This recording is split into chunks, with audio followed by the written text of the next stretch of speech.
অনেক দিন পরে আবার চলে এলাম আর একটা নতুন ভিডিও নিয়ে। মাই লাইফ মাই ক্রিয়েশন চ্যানেলে তোমাদের সবাইকে জানাই অনেক স্বাগত। অনেক দিন পর বনবাস কাটিয়ে আমি আবার ভিডিও দিতে শুরু করলাম। আশা করি ভিডিওগুলো তোমাদের ভালো লাগবে। তো পুরো ভিডিওগুলো অবশ্যই দেখো আর কমেন্ট করে জানিও কেমন লাগলো, বা আমার ব্যাপারে কিছু জানার থাকলে সেগুলোও প্রশ্ন করতে পারো। 26 এপ্রিল রবিবার সন্ধ্যাবেলায় হঠাৎ করে আমার মনে হলো আবার ভিডিও করব এবং আমার ইউটিউব চ্যানেলে দিতে থাকবো। তো সেই মতো দেখো ক্যামেরা অন করে ভিডিও করা শুরু করে দিলাম। মেয়েকে পড়াচ্ছি, ভাত বসিয়ে দিয়ে এলাম, আর এই ফাঁকে ফাঁকে মেয়েকে পড়াচ্ছি।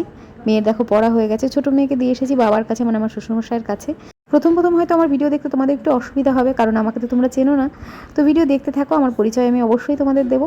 তো প্রথমেই তো দেখলে আমার দুই মেয়ে, আমি লিপি, আর আমার শ্বশুরমশাইকে দেখলাম। আমার হাজব্যান্ড এই ভিডিওতে নেই, তবে অন্য কোনো ভিডিওতে নিশ্চয়ই দেখতে পাবে। তো দেখতে থাকো, আরও যারা যারা আসবে আমার ভিডিওর মধ্যে তাদের সবার সম্পর্কে একটু একটু করে তোমাদের জানিয়ে দেবো।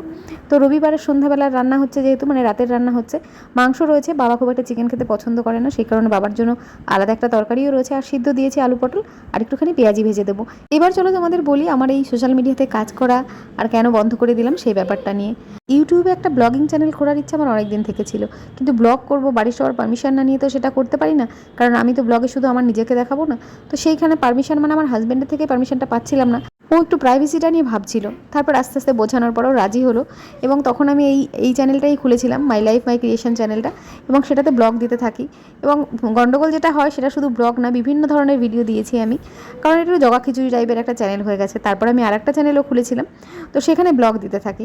তো কোনো চ্যানেলে আমার সেভাবে গ্রোথ হচ্ছিল না, তো সেই কারণে আমার হতাশ হয়ে কিছুটা ছেড়ে দিয়েছিলাম ইউটিউব করা। তাছাড়াও কিছু পার্সোনাল কারণও হয়, অনেক কিছু ঘটে যায় আমার জীবনে, সেগুলো আস্তে আস্তে বলবো তোমাদের। ইতিমধ্যে চতুর্দিকে ফেসবুক নিয়ে কিন্তু ক্রেজ শুরু হয়ে গেছে। আমি সেখানেও ভাবছি যে ফেসবুকে কাজ করব কি না করব। করতে করতে যখন ফেসবুকে কাজ করা শুরু করলাম, তখন কিন্তু ফেসবুকের আর্নিংটা অনেক কমে গেল। আমার মনিটাইজেশন অন হলো, কিন্তু আর্নিংটা অনেক কমে গেছে।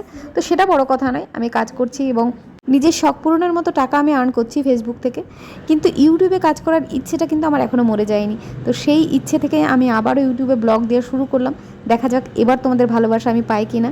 এখানে দেখো তোমাদের সঙ্গে গল্প করতে করতে আমার কিন্তু রান্নাবান্না কমপ্লিট হয়ে গেছে। মেয়েকে খেতে দিয়ে দিয়েছি, বাবাকে এই সঙ্গেই দিয়ে দিই, কিন্তু যেহেতু আমার ননদা আসার কথা ছিল, দেখো চলেও এসেছে। তো সেই কারণে বাবা বললো একটু পরে খাবো। আমার ননদের বিয়ে হয়েছে কাছেই, তো সেই কারণে বাবার সঙ্গে একটু দেখা করতে এসেছে। বাবার শরীরটা একটু খারাপ, তো দেখো ওরা বেরিয়ে গেল, তারপরে আমাদের খাওয়া দাওয়া কমপ্লিট হয়ে গেছে। এবার সমস্ত কিছু গোছানোর পালা। একটা ছোট্ট বাচ্চাকে নিয়ে, মানে 5.5 মাসের বাচ্চাকে নিয়ে কাজ করতে যে সময়টা 1 ঘন্টা লাগে, সেই কাজটা কিন্তু 2 ঘন্টা লেগে যায়, কারণ মাঝে মাঝে গিয়ে ওকে খাইয়ে আসা, তারপরে কারো কাছেই খুব বেশিক্ষণ ওরা থাকতে পছন্দ করে না, মাঝে মাঝে গিয়ে আমাকে আবার কোলে নিতে হচ্ছে।